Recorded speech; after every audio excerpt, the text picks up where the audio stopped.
राधे राधे दोस्तों, मैं सीमा यदुवंशी आप सबका स्वागत करती हूँ अपने चैनल संस्कृति की पहचान में। दोस्तों, आज की कहानी सूरजपुर नगर के एक हरे भरे गांव की है, जहाँ पर एक बुढ़िया माई अपने एक बेटे के साथ रहती थी। बुढ़िया माई का बेटा बड़ा मूर्ख था, जो कि अपनी मूर्खता की वजह से हमेशा काम बिगाड़ता रहता था। बुढ़िया माई उसको जगह जगह लेकर जाती थी नौकरी दिलवाने के लिए, पर वह अपनी मूर्खता की वजह से ज्यादा दिन एक जगह टिक न पाता। कोई ना कोई काम बिगाड़ देता और वहां से निकाला जाता। गांव वाले जैसे उसका असली नाम भूल ही गए थे। उन्होंने उसकी मूर्खता की वजह से उसका नाम घंटोलानंद रख दिया था। घंटोलानंद को लगता था जैसे उसने कोई बहादुरी वाला काम किया है, जिसकी वजह से गांव वालों ने उसको घंटोला नाम दिया है।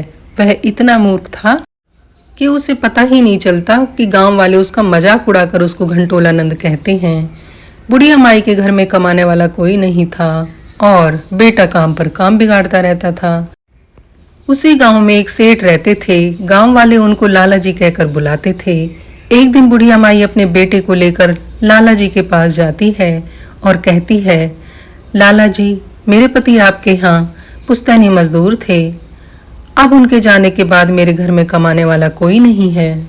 यह मेरा बेटा है, जो कि थोड़ा सा मंदबुद्धि है। इसकी मंदबुद्धिता के कारण कोई इसको नौकरी पर नहीं रखता। सब इसको निकाल देते हैं कुछ दिन बाद।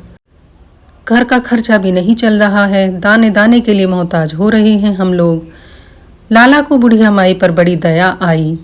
उन्होंने उसके लड़के को नौकरी पर रख लिया और अपने नौकरों से कहा कि इसको कोई नौकरी से नहीं निकालेगा, चाहे ये कितनी भी मूर्खता करे। फिर भी लाला को लग रहा था कि कोई इसको मेरे पीछे से नौकरी से ना निकाल दे और फिर से बुढ़िया माई के घर में ला लेना पड़ जाए।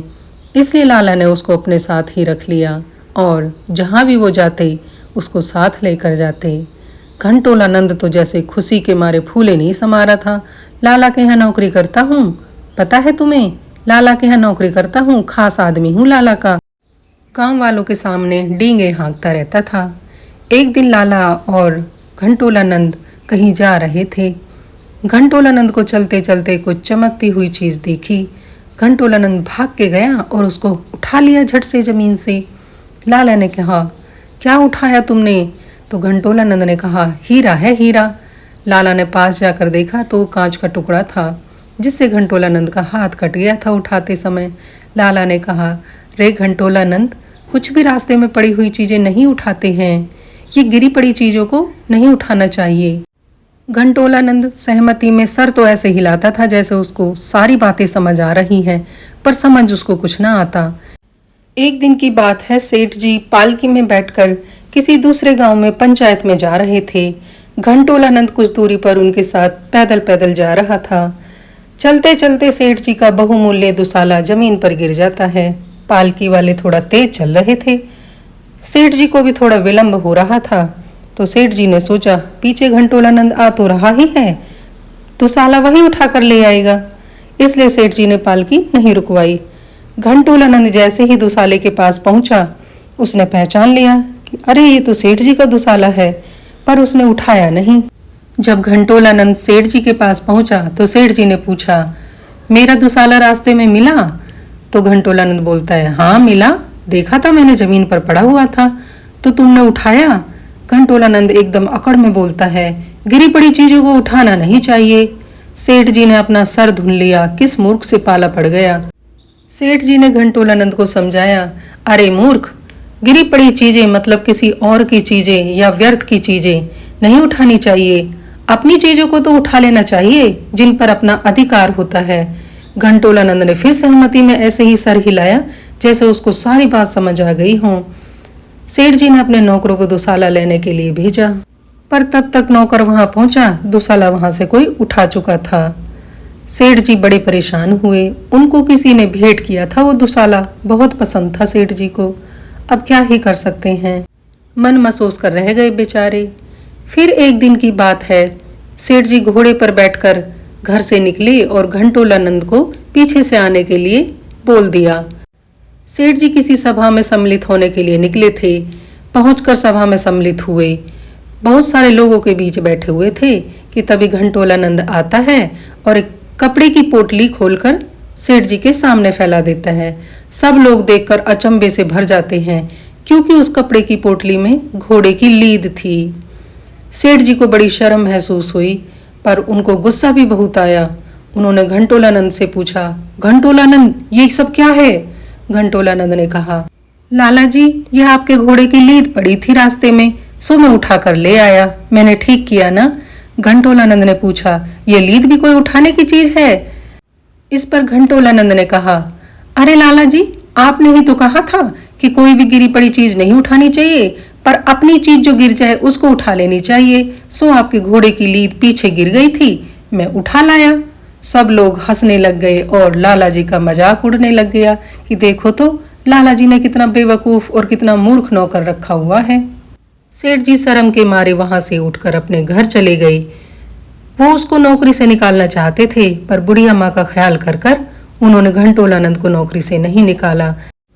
घर आकर सेठ जी ने घंटोलानंद को डांटा, फटकारा और बहुत समझाया और भविष्य में ऐसी मूर्खता ना करने की चेतावनी भी दी। घंटोलानंद ऐसे सर हिला रहा था जैसे उसको सब समझ आ गया है। अगले दिन सेठ जी ने घंटोलानंद से कहा, घंटोलानंद, हुक्का सुक्का ताजी कर लो और चिलम सिलम भर के लाओ। उसने सुना, ये सेठ जी क्या बोल रहे हैं? तो घंटोलानंद ने पूछा, सेठ जी, ये कैसी भाषा है? सेठ जी ने कहा, ये दुफड़वा भाषा है, अक्सर लोग यही बोलते हैं। तो इस पर घंटोलानंद ने कहा, लाला जी, मैं भी बोल सकता हूँ क्या इस तरह की भाषा? लाला ने कहा, हाँ बिल्कुल। थोड़ी देर बाद सेठ जी ने घंटोलानंद से कहा, जाओ और हवेली से हरिया को बुला कर लाओ। सेठानी ने बुलाया था उसको किसी काम से, बहुत देर हो गई है, जाओ उसको बुला कर लेकर आओ। घंटोलानंद चला जाता है हवेली में और उसको हरिया कहीं नजर नहीं आता। तो सेठानी से पूछता है, सेठानी जी, हरिया सरिया कहाँ है? लाला साला ने बुलाया है। सेठानी ने जब यह सुना तो उसको बहुत गुस्सा आया और उसने इसकी शिकायत लाला से की। सेठ जी ने यह सुनकर अपना सिर धुन लिया और घंटोलानंद के सामने हाथ जोड़कर कहा, रे घंटोलानंद, हमें बख्श दे, तू अपने घर बैठ, महीने की पगार बिना कुछ किए तेरे घर पहुंच जाएगी, पर तू हमारे पास नौकरी करने अब मत आना। इसके बाद सेठ जी ने उसके घर महीने के महीने पगार पहुंचाना शुरू कर दिया। अब तो घर बैठे ही घंटोलानंद कमा रहा था। तो दोस्तों, आज की कहानी यहीं पर समाप्त होती है। कहानी कैसी लगी कृपया हमें कमेंट करके जरूर बताएं। कहानी अगर थोड़ी भी अच्छी लगती है तो एक लाइक कर दें। चैनल पर नए हैं तो चैनल को सब्सक्राइब कर लें और इसी तरह हमारा समर्थन करते रहें।